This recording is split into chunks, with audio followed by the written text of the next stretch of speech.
নমস্কাৰ মই ৰিমলি দাস আৰু মোৰ অন্য এটি ব্লগলৈ আপোনালোক সকলোকে স্বাগতম জনাইছোঁ।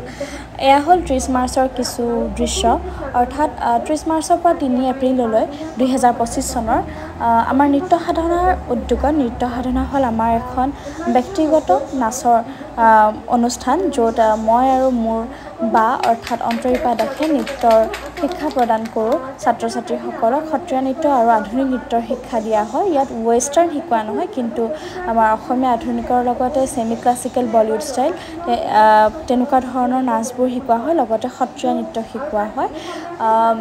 আমাৰ নিজৰ এই স্কুলখনৰে আমি প্ৰত্যেক বছৰ বিহুৰ সময়ত বিহুৰ কৰ্মশালা, অৰ্থাৎ কেৱল বিহুৱে নহয়, ইয়াতে বিহুৰ লগতে বিহুসুৰীয়া আধুনিক নৃত্য আৰু লোকনৃত্যৰ কৰ্মশালা আয়োজন কৰা হয়। এইবাৰ আমি 30 মাৰ্চৰ পৰা 3 এপ্ৰিললৈ কৰিছিলোঁ 5 দিনীয়া বিহু কৰ্মশালা। আৰু আমাৰ মাজত প্ৰথম দিনা প্ৰশিক্ষক হিচাপে উপস্থিত আছিলে 1990 চনৰ বিহু সম্ৰাজ্ঞী গীতুমণি দাস বাইদেউ, লগতে বিশিষ্ট ঢুলীয়া পেপুৱা আৰু বিশিষ্ট বিহুৱা বিশাল কাশ্যপ ছাৰ। আচলতে আমি প্ৰথম দিনাখন আন্তঃৰাষ্ট্ৰীয় খ্যাতিসম্পন্ন বিহুৱা নুৰ আলী ছাৰক বিচাৰিছিলোঁ, কিন্তু তেখেত আহিম বুলিও কৈছিলে, কিন্তু তেখেতৰ বিশেষ অসুবিধাৰ বাবে তেখেত আহিব নোৱাৰিলে। গতিকে তেওঁৰ ঠাইত গীতুমণি দাস বাইদেউ আহিছিলে। গতিকে তাৰে কিছু অংশ আপোনালোকক দেখুৱাবলৈ চেষ্টা কৰিছোঁ 30 মাৰ্চৰ পৰা 3 এপ্ৰিললৈ। আচলতে ভ্লগ সহকাৰে মোৰ বনোৱা নহ'ল, কিন্তু যিমানখিনি শ্বৰ্টকৈ লৈ থৈ দিছিলোঁ আমাৰ ভিডিঅ' কিছুমান, মই ইয়াতে আমাৰ মেমৰি হিচাপত, অৰ্থাৎ মনত থাকি যোৱাকৈ, যাতে পিছত বিচাৰিলেও আমি পাওঁ এইখিনি, গতিকে মই ইয়াতে শ্বেয়াৰ কৰিলোঁ, লগতে সাঁচি ৰাখিলোঁ মোৰ ইউটিউব চেনেলটিত। আৰু আপোনালোকে যদি নৃত্য সাধনাৰ বিষয়ে আৰু জানিবলৈ বিচাৰে, কেতিয়া হয়, ক'ত আছে, গতিকে মোক ইনষ্টাগ্ৰামত ৰিমলি দাসত গৈ আপোনালোকে মেছেজ কৰিব পাৰে বা নৃত্য সাধনা পেজটোত গৈও আপোনালোকে DM কৰিব পাৰে। এয়া তাৰে কিছু অংশ চাওকচোন।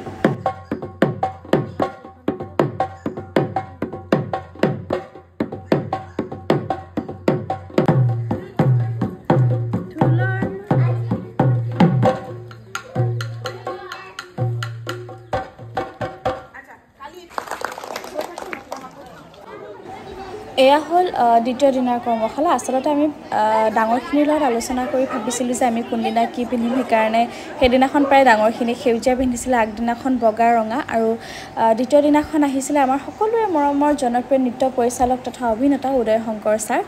আৰু ছাৰ আমাৰ মাজত প্ৰত্যেক বছৰে থাকে। ইয়াৰ আগৰ বছৰ ছাৰ থাকিব পৰা নাছিলে বিশেষ অসুবিধাৰ বাবে। তেতিয়াই মই কৈছিলোঁ যে ছাৰ আপুনি কিন্তু অহা বছৰ থাকিব লাগিব, আৰু ছাৰ আমাৰ মাজত উপস্থিত হৈছে। ছাৰক সকলোৰে লগত চিনাকি কৰাই দিয়াৰ প্ৰয়োজন নাই যদিও ফৰ্মেলিটি চিনাকি কৰাই দিছোঁ। আৰু এয়া হ'ল আমাৰ দ্বিতীয় দিনাৰ অংশ। আৰু আগত যিখিনি আৰম্ভ কৰোঁ, সকলোকে শুভেচ্ছা থাকিলে। প্ৰত্যেক বছৰে এইটো কৰ্মশালা হৈ আহিছে, আৰু ইয়ালৈ আহিও ভাল লাগে, পৰিৱেশটো ভাল লাগে, আৰু যিহেতু নাচ শিকাই পেলাই ভাল পাওঁ, গতিকে নাচৰ অনুষ্ঠান বুলি ক'লে প্ৰত্যেকলৈ যেন যাম তেনেকুৱা নিচিনা লাগে। গতিকে তাই কোৱাৰ কাৰণে আচলতে মই আজি বেলেগ এঠাইত থাকিব লাগে, কিন্তু তাৰ মাজতে মিলাই লৈ হ'লেও মনো নাই এইবাৰ যাওঁ, যেনেকৈ নহওক সেইকাৰণে আহিলোঁ। আশা কৰিছোঁ তোমালোকে ভালকৈ শিকিবা। আৰু এয়া আছিলে দ্বিতীয় দিনাৰ কিছু অংশ। দ্বিতীয় দিনা আমাৰ মাজত আহিছিলে উদয় শংকৰ ছাৰ, আৰু মই ইয়াৰে নাচৰ ভিডিঅ'টো সম্পূৰ্ণ আছে যদিও মই ইউটিউবত পোষ্ট এইকাৰণেই নকৰোঁ, কাৰণ বিভিন্ন কপিৰাইটৰ কথাও আহে। লগতে আজিকালি যিহেতু সকলো সস্তাতে পোৱা হৈছে, সহজতে পোৱা হৈছে, বিশেষকৈ কলা নাচ এটা আমি ভিডিঅ'ত দেখি, ইউটিউবত দেখি আমিও ঠিক তেনেদৰে নাচিবলৈ চেষ্টা কৰোঁ, কিন্তু গুৰুৰ ওচৰত বা এনেকৈ বাস্তৱিকভাৱে অৰ্থাৎ ব্যক্তিগতভাৱে এনেকৈ শিকিবলৈ নাহোঁ, গুৰুৰ ওচৰত শিক্ষা নলওঁ। এনেকৈ ভিডিঅ'ত চাই ভাবোঁ যে বহুত নাচ পাৰি গৈছোঁ, আৰু বহুত অভিভাৱকে সেই কথাষাৰে ভাবে যে মোৰ ছোৱালীজনী দেখোন ইউটিউবত চাই নাচে, টিভিত চাই নাচে, বহুত নাচিব জানে, আৰু বহুতে সেই কথাষাৰ লৈয়ে কয়। কিন্তু আচলতে কলা তেনেকুৱা নহয়। কলা ইমান সহজতে শিকিব পৰা, অৰ্জন কৰিব পৰা নহয়। ইয়াক সাধনা লাগে, ইয়াৰ প্ৰক্ৰিয়া লাগে, ইয়াৰ এক প্ৰচেছ থাকে ন, প্ৰত্যেক বস্তুৰ এটা প্ৰচেছ থাকে। আৰু কলা এনেকুৱা এটা বিষয় যি কেতিয়াও লুপ্ত নহয়, আৰু এই কলা পৰম্পৰাগতভাৱে এনেকৈ চলি আছে, গুৰুৰ আগত শিকা বা তেনেকৈ চলা। গতিকে সেই বস্তুখিনি আমি অৱলম্বন কৰিব লাগে, নিজৰ সত্তাক, নিজৰ সংস্কৃতিক ধৰি ৰাখিবলৈ আমি যিখিনি কৰিব পাৰোঁ অন্ততঃ সেইখিনি আমি কৰিব লাগে। এনেধৰণৰ কিছুমান ডিজিটেলত আমাক বহুত সুবিধা হৈছে আজিকালি, মোবাইলত চালেই চব পাওঁ, কিন্তু সেই যে সহজতে পাওঁ, সেই সহজতে পোৱাৰ কথাটো কিন্তু সহজতে গুচিও যায় ঠিক তেনেধৰণৰ কথা মই এইখিনি যিখিনি কথা ক'লোঁ মই মনৰ কথাই শ্বেয়াৰ কৰিলোঁ দেই মোৰ যিখিনি অভিজ্ঞতা আছে উদয় শংকৰ ছাৰেও খুব ধুনীয়াকৈ কিছুমান কথা ক'লে আপোনালোকে শুনিবচোন দেই খুব লাগতিয়াল আমাৰ অভিভাৱকৰ লগতে ছাত্ৰ ছাত্ৰীসকলৰ লাগতিয়াল কিছু কথা কৈছে মই ভাবোঁ আপোনালোকে শুনিব আৰু বুজি পাব আমাৰ নৃত্য সাধনৰ তৰফৰ পৰা সম্বৰ্ধনা জনোৱা হ'ল আৰু কিবা ক'ব নেকি অকণমান নৃত্য সাধনা এইদৰে আগুৱাই গৈ থাকক মই সদায় এইটোৱে বিচাৰোঁ আৰু অভিভাৱকসকলকো কৈছোঁ তাৰমানে এই ৰিলছ যে কৰে ৰিলছ কৰিলে যিখিনি মানুহে ৰিলছত খুব পপুলাৰ আমি ভাবোঁ যে তেওঁলোকে নাচখিনি জানে বা বুজে সেইটো নহয় আচলতে যিখিনিয়ে সঁচাকৈ শিকিছে সিহঁতি শিকিছে তাৰমানে মই দেখিছোঁ এই দুজনী ছোৱালীক আজি বহু বছৰৰ পৰা ইয়াৰ পৰা ঝংকাৰলৈ গৈ শিকা বা অ'ত গৈছে ত'ত গৈছে শিকিবৰ কাৰণে গতিকে আপোনালোকে এখন খুব ভাল প্লেটফৰ্ম পাইছে নৃত্য সাধনা গতিকে নৃত্য সাধনাৰ লগত জড়িত হৈ থাকক খুব ধুনীয়াকৈ পদ্ধতিমূলকভাৱে পদ্ধতিগতভাৱে তেওঁলোকে শিকাবলৈ চেষ্টা কৰে সেইটো হ'ল আটাইতকৈ ডাঙৰ কথা যেনেকৈ পৰ্যায়ক্ৰমে আমি অ আ ক খ শিকোঁ যুক্তাক্ষৰ শিকোঁ ঠিক তেনেকৈ নাচৰ ক্ষেত্ৰত হওক নাটকৰ ক্ষেত্ৰত হওক গানৰ ক্ষেত্ৰত হওক এই গোটেই বিদ্যাকেইটা তেনেকুৱাই কিন্তু যে আজি মই পটককৈ নাচটো শিকিলোঁ আৰু কাইলৈ গৈ পেলাই মই ভিডিঅ' এটা বনাই পেলাই ৰিলছ এটা কৰি দিলোঁ কেতিয়াবা কাৰোবাৰ কপাল ভাল লাগে ঘপককৈ ওলাই গুচি যায় সেইটো কিন্তু একদম খন্তেকীয়া বস্তু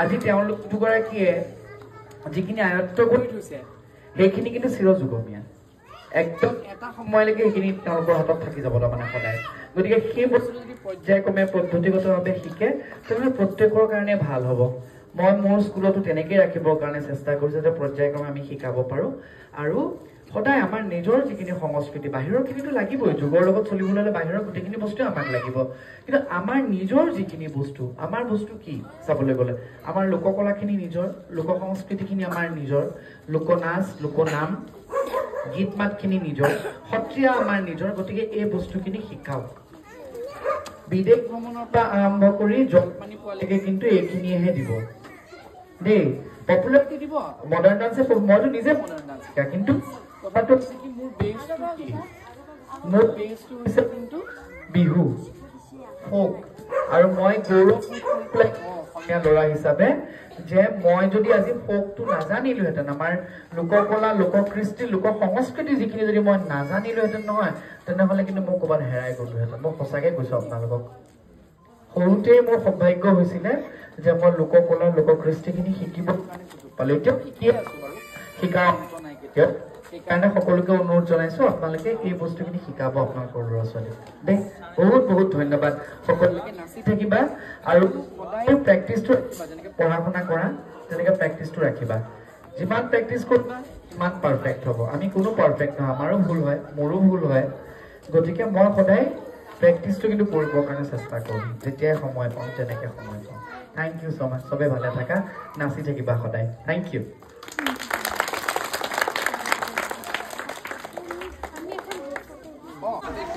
ছাৰে খুব ধুনীয়া কথা ক'লে আজিকালি আমি প্ৰত্যেকজন ব্যক্তিয়ে এই কথাখিনি অৱলম্বন কৰিব লাগে যেতিয়া আমি যিকোনো কলাৰ শিক্ষা লওঁ বা সাধনা কৰোঁ যিহেতু আমিও শিকি আহিছোঁ যিমানখিনি অভিজ্ঞতা আছে সেইখিনিৰ পৰা এটা কথাই কওঁ যে হয় আজিকালি নাচ গান অভিনয় খুব সস্তীয়া ৰূপত প্ৰদৰ্শন কৰিবলৈ লৈছে বা সহজতে পোৱা বস্তু যেন হৈ গৈছে সন্মান নোহোৱা যেন হৈ গৈছে সেই কলাৰ গতিকে মই ভাবোঁ কলা তেনেকুৱা নহয় কলাৰ সাধনা কলা চৰ্চাৰ এক প্ৰক্ৰিয়া থাকে উচিত এক পদ্ধতি থাকে সেই পদ্ধতিমতে সকলোৱে শিকিব লাগে সকলোৱে জানিব লাগে আজিকালি ইউটিউবত নাচ দেখি বা ভিডিঅ' দেখিয়ে বহুত অভিভাৱকে আমাৰ ওচৰত আহে যে ভাবে ল'ৰা ছোৱালীখিনি বহুত জানে মোৰ ছোৱালীজনী দেখোন এনেকৈ ইউটিউবত চাই নাচিছে বা টিভিত চাই নাচিছে হয়তো বহুত জানে কিন্তু তেনেকুৱা কথা নহয় বহুতখিনি শিকিব লগা থাকে বহুতখিনি চাব লগা থাকে গতিকে সেই চাই বুজি সন্মান জনাই সেই বস্তু এটা শিকিব যেতিয়া সস্তীয়াৰ ওপৰত সহজতে চব বস্তু পাব সহজতে কিন্তু হেৰুৱায়ো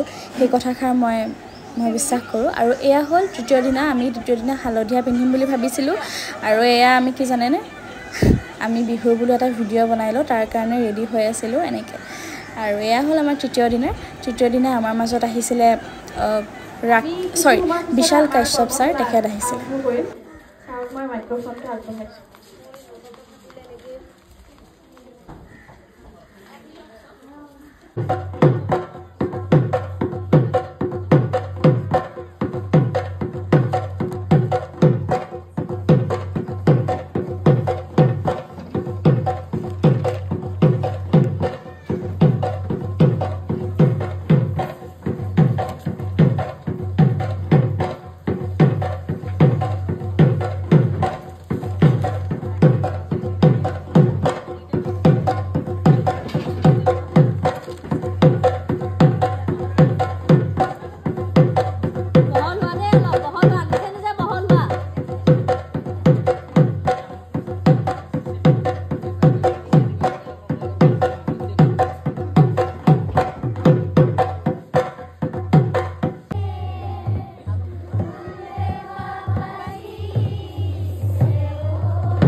গগনা গানটো গোৱা গগনা বিহু নাম থাকে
কাহিনাছো নহয় কাপিল নাচ আছে অকল মই গাঢ়ি দিছোঁ বিহু নাম থাকিতে তোমালোকৰ একদম সাধাৰণ আৰু একদম সাধাৰণ বস্তু অকণমানহে দিছোঁ কাৰণ সময়টো যদি দীঘলীয়া হৈ থাকিলে তেতিয়া হয়তো চাগে আৰু বহুত কিবা কিবি পালোঁ ইয়াৰ জাপি ধৰা এনেকুৱা ধৰণৰ চাপৰ আছে এনেকুৱা ধৰণৰ চাপৰ আছে সেইবিলাক বস্তু আছে আকৌ আহি যাব এনেকুৱাকৈ ধৰণৰ চাপৰবিলাক আছে গতিকে সেইবিলাক বস্তুবিলাক দিম যদিহে অহাবাৰ এইখিনি বস্তু আৰু তাৰপাছত 4 নম্বৰ দিনাখন আমাৰ মাজত প্ৰশিক্ষক হিচাপে উপস্থিত হৈছিলে ৰাকেশ বড়ো ছাৰ। ছাৰ আহিবৰ দিনাখন ইমান বৰষুণ হ'ল, প্ৰথমতে তাতেই শিকি আছিলে, তাৰপাছত বৰষুণৰ কাৰণে আমাৰ সন্মুখতে নৃত্য সাধনা স্কুললৈ আহিবলগীয়া হ'ল। যিহেতু তাত অকণমান ঠাই কম, সেইকাৰণে একেবাৰে ঠেকাঠেকিকৈ নাচিবলগীয়া হ'ল। মই নাচিবই জেগা নাই, সেইটো কাৰণে বহি বহি নচোৱা।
আমাৰ অসমখন যে কিমান বাৰেবৰণীয়া সংস্কৃতিৰ সমাহাৰে ভৰি আছে, সঁচাকৈ ভাবিলে ভাল লাগি যায়। আৰু প্ৰত্যেক বছৰে ৰাকেশ ছাৰে লোকনাচৰ অকণমান আভাস দিবলৈ চেষ্টা কৰে, কাৰণ লোকনাচৰ জ্ঞান ছাৰৰ বহুত আছে।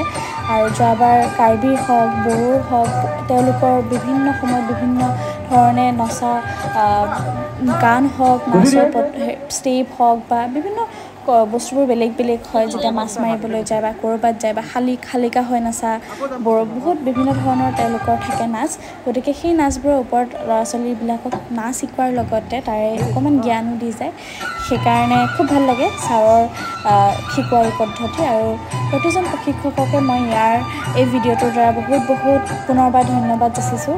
আপোনালোকে আমাৰ লগতে আমাৰ ছাত্ৰ ছাত্ৰীসকলক প্ৰত্যেক বছৰে আহি ইমানখিনি প্ৰশিক্ষণ দি জ্ঞান দি যোৱাৰ বাবে কিমানখিনি ৰাখিব পাৰিছোঁ নাজানো, কিন্তু চেষ্টা কৰিছোঁ, বা আমি কিমানখিনি ছাত্ৰ ছাত্ৰীক দিব পাৰিছোঁ নাজানো, কিন্তু প্ৰত্যেকবাৰ এটাই চেষ্টা কৰোঁ যে তেওঁলোকে কিবা এটা নতুন শিকক, কিবা অকণমান জানক আমাৰ সংস্কৃতিৰ বিষয়ে। অন্ততঃ এই 2 ঘণ্টা সময় তেওঁলোকে বাহিৰা বাহ্যিকতাৰ পৰা আহি যাতে এই সময়খিনিত কিবা জ্ঞান লাভ কৰক। 2 ঘণ্টাৰ ভিতৰত সৰুৰ পৰা ডাঙৰৰ হওক, যিহেতু বয়সৰ কোনো সীমা নাথাকে শিকাৰ। গতিকে তেওঁলোকে এই সময়খিনি যাতে তেওঁলোকৰ অবাবত নাযায়, ভাল কথা শিকি যাব পাৰে, সংস্কৃতিৰ কথা শিকিব পাৰে, নাচৰ কথা শিকিব পাৰে, বিভিন্ন ধৰণৰ কলাৰ কথা শিকিব পাৰে, তাৰ চৰ্চা আমাৰ নৃত্য সাধনাত চলি থাকে। আৰু আমি নৃত্য সাধনা প্ৰত্যেকবাৰ প্ৰচেষ্টা কৰি যাম এই বিষয়ত। সেইকাৰণে এইবাৰ যিহেতু অকণমান জনা হৈছোঁ আৰু ব্লগ কেনেকৈ কৰে বা কি কৰে, গতিকে এইবাৰ ব্লগ হিচাপে কৰা নাই, কিন্তু এনেধৰণে আমাৰ কিছুমান স্মৃতি মই সংৰক্ষিত কৰি ৰাখিলোঁ ইউটিউব চেনেলত। মোৰ যদি কওঁতে কিবা ভুল হৈছে, যদি কিবা বেয়া পাইছে, তাৰ বাবে ক্ষমা বিচাৰিছোঁ। ক্ষমা কৰি দিব নিজৰ ছোৱালী বুলি ভাবিয়ে। আৰু একদম মনৰ কথা কৈছোঁ, যি কৈছোঁ, বেলেগ একো লগাব চেষ্টা কৰা নাই। যিখিনি মোৰ অভিজ্ঞতা আছে, যিখিনি জানো, যিখিনি ভাবোঁ, যিখিনি মনত আছে ক'বলগীয়া, সেই কথাখিনিয়ে কৈছোঁ। ধন্যবাদ। আৰু এনেধৰণে আমাৰ লগতে, মোৰ বাৰ লগতে, মোৰ লগতে আমাৰ নৃত্য সাধনাক আপোনালোকে আশীৰ্বাদ কৰিব, যাতে বহুত দূৰ আগুৱাই নিব পাৰোঁ ল'ৰা ছোৱালীসকলক। অকণমান সংস্কৃতিৰ বিষয়ে, নৃত্যৰ বিষয়ে জ্ঞান দি, বা সেই শক্তিখিনি ভগৱানে যাতে দিয়ে। লগতে আপোনালোকো ভালে থাকক। পুনৰবাৰ ৰঙালী বিহুৰ আন্তৰিক শুভেচ্ছা জ্ঞাপন কৰিছোঁ। আৰু ব্লগটো ইয়াতে শেষ হোৱা নাই। শেষৰ দিনা কি কৰিলোঁ, আমাৰ মাজত বিশিষ্ট অতিথি হিচাপে কিছু লোক আহিছিলে। অভিনেতা নীলিম দত্ত আৰু নৱজিৎ কোঁৱৰ উপস্থিত হৈছিলে, লগতে দীপক বৰুৱা খুৰা, যোনে আমাক অনবৰতে ছাপোৰ্ট কৰি থাকে, তেওঁ আহিছিলে, জুৰি শৰ্মা বাইদেউ আহিছিলে। এনেকৈ তেওঁলোকৰ লগত আমাৰ কৰ্মশালাৰ শেষৰ দিনটো সামৰণি মাৰিলোঁ। ধন্যবাদ। পুনৰ মোৰ ব্লগবোৰ চাই থাকিব, কেনেকুৱা পাইছে জনাব। বৰ বিশেষ ভালকৈ কৰিব পৰা নাই, গম পাইছোঁ, তথাপিও যিখিনি পাৰিছোঁ ইয়াতে দিছোঁ। মৰম দিব, আশীৰ্বাদ কৰিব, মোৰ চেনেলটো লাইক কৰিব, শ্বেয়াৰ কৰিব, এণ্ড ছাবস্ক্ৰাইব কৰিব। Bye bye. বহুত ভাল ব্যক্তি, মোৰ চকুতটো মানে সাংঘাতিক ভাল ব্যক্তি, ভাল শিল্পী এজন। ছাৰ দুআষাৰ কওক। আচলতে শিল্পী হ'বলৈ আৰু বহুত বাকী আছে, কিন্তু যিখিনি ক'লা, ধন্যবাদ ৰিমলি, বহুতখিনি কৈ দিলা। আচলতে মোৰ ইমান কথা কৈ থাকিলে বেয়া পাওঁ, আচলতে ভাল নালাগে। যি কি নহওক, যিমানখিনি পাৰিছোঁ শিকিছোঁ, লগতে তোমালোকৰ নিচিনা কণ মাইনাহঁতক শিকাবলৈ যত্ন কৰিছোঁ। আজি এই প্ৰিয়ংকা মাকে ফোন কৰিছে ৰেডিঅ'ত, ছাৰ কি শিকাইছে ইমান মানে ভাগৰিছে নহয় নাচি বৰ ভাল পাইছে জানেনে কৈছোঁ অঁ কিন্তু সেই আৰু দুদিন এটলিষ্ট মানে কম হয় কোনো এটা বস্তু শিকিবৰ কাৰণে কিন্তু যিমানখিনি পাৰোঁ তোমালোকেও চেষ্টা কৰিছা আহৰণ কৰিবলৈ আৰু আচলতে শিক্ষাৰ কোনো অন্ত নাই আমি এতিয়াও শিকি আছোঁ আৰু আজি ধৰা তোমালোকক যিখিনি শিকাইছোঁ তোমালোকৰ পৰা ময়ো কিছুমান বস্তু শিকিবলৈ পাইছোঁ চ' তেনেকেই শিকাৰ আদান প্ৰদান কিছুমান বস্তু মানে চলি থাকে নেদেখাকৈ নুবুজাকৈ তেনেকেই চলি থাকে চ' তোমালোকেও খুব সুন্দৰভাৱে আজি নাচিছা এইকেইদিন 5 দিনে আজিৰ লগত 5 দিন হ'ল 5 দিন কষ্ট কৰিছা তেনে কষ্টটো কৰি যাবা আৰু সদায় কেতিয়াও অহংকাৰটো নকৰিবা আৰু সদায় এগৰাকী ভাল মানুহ হ'বলৈ যত্ন কৰিবা আৰু বিশেষকৈ এইটো বস্তু যিমান পাৰা অলপমান আঁতৰাই চলিলেই বেছি ভাল এটা সময়ত চাবা কাৰণ অলপমান চালে ভাল ভাল বস্তু শিকিবও পাৰি কিন্তু ইয়াৰ লগত ধৰা লগতে বেয়া বস্তুখিনিও আহি যায় ন সদায় এটা বস্তু ভাল আৰু বেয়া দুয়োটা থাকে চ' আমি সদায় নিগেটিভ বস্তুখিনি সদায় আঁতৰাই ৰাখিব লাগে সদায় পজিটিভ হ'বা আৰু ধৰা কি কোনোবা এটা কিবা কৈছে সেইটো আমি ডাইৰেক্টলি নিগেটিভলি ল'ব নালাগে আমি সেইটো আমি ভালকৈও ল'ব পাৰোঁ ন আমাৰ চাগে ভালৰ কাৰণে ক'ল নেকি কিন্তু আমি যদি সেই কথাটো যদি ভাবোঁ কিয় ক'ব মোক চাগে হিংসাই কৰে নেকি সেইটো নিগেটিভ হ'লে নাই সেই বস্তুটো এভইড কৰিবা নিগেটিভিটিটো একদমেই এভইড কৰিবা জীৱনত কেতিয়াও আহিবলৈ নিদিবা নিগেটিভ সদায় পজিটিভলি বস্তুবিলাক গ্ৰহণ কৰিবা আৰু ফেচবুকটো আজিকালি খুলিবই নোৱাৰি মাৰা কাটা মানে একদম চব ঋণাত্মক বস্তুবিলাক মানে সোমাই থাকে আজিকালি আগতে আমি ধৰা এই প্ৰথমতে ব্যৱহাৰ কৰিছিলোঁ অৰ্কুট বুলি এটা আছিলে কিবা এপছ এটা আছিলে সেই একদম সেই আজিবিলাক নোহোৱাই হৈ গ'ল চ' সদায় যেতিয়া চাবা মানে একদম এইবিলাক স্কিপ কৰি দিবা মানে একদম মানে এভইড কৰিবা নিগেটিভ বস্তুবিলাক সদায় পজিটিভলি ধনাত্মক বস্তুবিলাক তোমালোকে গ্ৰহণ কৰিবলৈ চেষ্টা কৰিবা মানে এইটো ক'লেই নহয় যে এইটোৰ পৰা অলপমান দূৰত থাকিলে বেছি ভাল আৰু আজিৰ দিনত গোটেইখিনি পৃথিৱী এইখনতে সোমাই আছে এইটোত চ' ভাল বস্তুখিনি যিমান পাৰা তোমালোকে গ্ৰহণ কৰিবা আৰু সদায় সাধনাটো কৰি যাবা আৰু স্কুলখনৰ নামো নৃত্যৰ সদায় সাধনা কৰি যাবা আৰু একোগৰাকীকৈ ভাল এগৰাকী প্ৰতিষ্ঠিত সাধক হ'বলৈ যত্ন কৰিবা সদায় মা দেউতাৰ যিখিনি কয় সদায় শুনিবলৈ যত্ন কৰিবা তেওঁলোকৰ ওপৰত যাবলৈ চেষ্টা কেতিয়াও নকৰিবা কাৰণ তেওঁলোকে তোমালোকৰ ভৱিষ্যতৰ কাৰণে তোমালোকৰ ভালৰ চিন্তাৰ কাৰণে কিমানখিনি আগুৱাই দিছে আজি ধৰা স্কুল বন্ধ আজি এটলিষ্ট ঘৰত নাথাকি তোমালোকক ইয়াত লৈ আহিছে যাতে কিবা এটা শিকক মোৰ ল'ৰা ছোৱালীখিনি হয়নে চ' সেইখিনি তোমালোক কিমান ভাল ভাবি পেলাই তোমালোকৰ ভৱিষ্যতৰ কাৰণে আগুৱাই আনিছে ত' তোমালোকেও তেওঁলোকক কেতিয়াও দুখ নিদিবা অন্তৰত সদায় ভাল পজিটিভ হৈ পেলাই থাকিবা হ'বানে পজিটিভ অঁ বেয়া নিগেটিভিটি কেতিয়াও তোমালোকে গ্ৰহণ নকৰিবা সদায় এভইড কৰি চলিবা সদায় ভাল মানে এটা বস্তুৰ ভাল আৰু বেয়াটো ক'লোৱে দুটা দিশে থাকে তোমালোকে ভালখিনিয়ে চাবাচোন আৰু সদায় ভাল মানুহ হ'বলৈ যত্ন কৰিবা এইটো এটা খুব ডাঙৰ কথা কাৰণ আজিৰ দিনত ভাল মানুহ পাবলৈ একদমেই নাই হয়নে চ' পোনপ্ৰথমে সদায় ভাল মানুহ হ'বলৈ সদায় যত্ন কৰিবা আৰু সাধনা সদায় কৰি যাবা এইখিনি যদি কৰি যোৱা তোমালোকক ভগৱানেও আগুৱাই লৈ যোৱাত বহুতখিনি সহায় কৰিব বুজি পালানে যোনে যোনে যিটো মানে যিজন ঈশ্বৰক মানা তেওঁৰ শ্ৰদ্ধা জনায় মা দেউতাক শ্ৰদ্ধা জনায় যিটো ছাবজেক্টত তোমালোকে ধৰি দিছা নৃত্যই হওক গীতেই হওক এক্টিং ডান্স যিকোনো বাদ্য যিকোনোতে তোমালোকে যদি মানে ধৰি দিছা সেইটো তোমালোকক ভগৱানে সদায় সহায় কৰিব সদায় তোমালোকে শ্ৰদ্ধাটো ৰাখিবা গুৰু মা দেউতা তোমালোকক শিক্ষক স্কুলৰ কলেজৰ সকলোকে শ্ৰদ্ধা কৰিবলৈ শিকিবা আৰু সদায় ভাল কথাবিলাক আহৰণ কৰিবলৈ যত্ন কৰিবা কাৰণ আজিকালি চবফালেই নিগেটিভিটি বহুত হৈ গৈছে হয়নে চ' সদায় ভাল হ'বলৈ চেষ্টা কৰিবা আৰু ভাল মানুহ হ'বলৈ চেষ্টা কৰিবা পোনপ্ৰথমে লগতে তোমালোকৰ যিখিনি পঢ়া শুনা আছে আৰু বাকী কালচাৰেল লাইনৰ যিখিনি এক্টিভিটি কৰি আছে তোমালোকে সদায় প্ৰেক্টিছ কৰিবা সদায় ভাল হ'ব গম পাইছানে সকলোলৈ বহুত বহুত মৰম শুভেচ্ছা থাকিলে আৰু যিখিনি আমাৰ অভিভাৱক আহিলে তেওঁলোকলৈও বহুত বহুত ধন্যবাদ তেওঁলোকক আজি ঘৰত নাৰাখি পেলাই ইমানখিনি 5 দিনৰ বাবে লৈ আহিছে আপোনালোকে কিবা এটা হ'লেও শিকিছে 100%ৰ ভিতৰত হ'লেও 2%, 3% বা 1% হ'লেও কিবা এটা শিকিছে, এটলিষ্ট নাচখিনি শিকিছে। তাৰ বাবে আপোনালোককো ধন্যবাদ জ্ঞাপন কৰিছোঁ। সদায় নিজৰ ল'ৰা ছোৱালীক বেলেগৰ লগত তুলনা নকৰিব। নিজৰ ল'ৰা ছোৱালীক কিমানখিনি মানে আহৰণ কৰিছে বা তেওঁ কি ভাল পায়, তেওঁ কি কৰিব বিচাৰে, সেইটোৰ ওপৰত সদায় গুৰুত্ব দিব। আৰু কি হয়, আচলতে মই ঘৰৰ পৰা বহুত ছাপৰ্ট পাইছিলোঁ কিন্তু দেই। মই কিন্তু ছাপৰ্ট নোপোৱা বুলি নহয়, কাৰণ মোৰ মা দেউতাই সদায় যিটো ভাল দেখে, মানে যিটো ধৰা মই নাচি আছিলোঁ, নাচাটো ভাল পায়, চব নাচক লৈয়ে তেওঁলোকে মানে কৰি যাবলৈ দিছে। চ' তোমালোকেও যিটো ভাল পোৱা সেইটোৱে কৰিবা। মই বোলে হেৰি নাচি ভাল পাওঁ, কিন্তু ঘৰৰ পৰা প্ৰেছাৰ আছে মোক বোলে ইঞ্জিনিয়াৰ হ'ব লাগে, হয়নে? কিন্তু তোমাৰ এইখনত লিখা থাকিব লাগিব, তুমি যিমান পঢ়া কষ্ট কৰা, যিমান যদি ইয়াত কপালত যদি লিখা নাথাকে, তোমাক ভগৱানেও বুজিছেনে এইটো মানে সহায় কৰিব নোৱাৰে। এই মেইন হ'ল কপালখন। চ' তোমালোকে সদায় যিটো বস্তু ভাল কৰিব বুলি ভাবিছা, যিটো বস্তু মনে ভাল পায় সেইটোৱে কৰিবা, সেইটো সঁচা আৰু নিষ্ঠাৰে কৰিবা, নিকা মনেৰে কৰিবা দেই।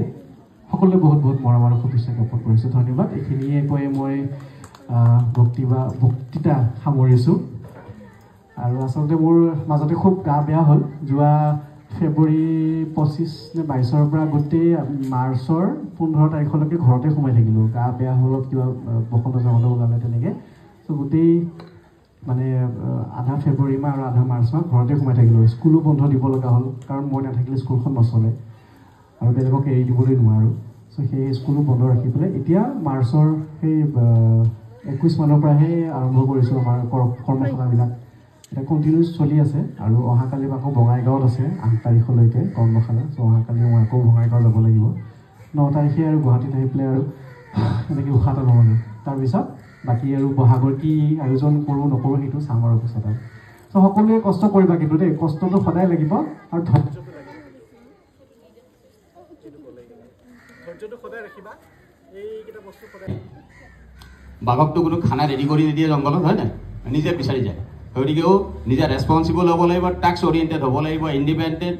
অকণমান শ্বুটিঙৰ ব্যস্ততাৰ বাবে দেৰি হৈছে, একো নাই। আৰু নীলিম দত্ত দাক এখনি ফুলা গামোচাৰে সম্বৰ্ধনা জনাব অন্তৰীপা দাসে।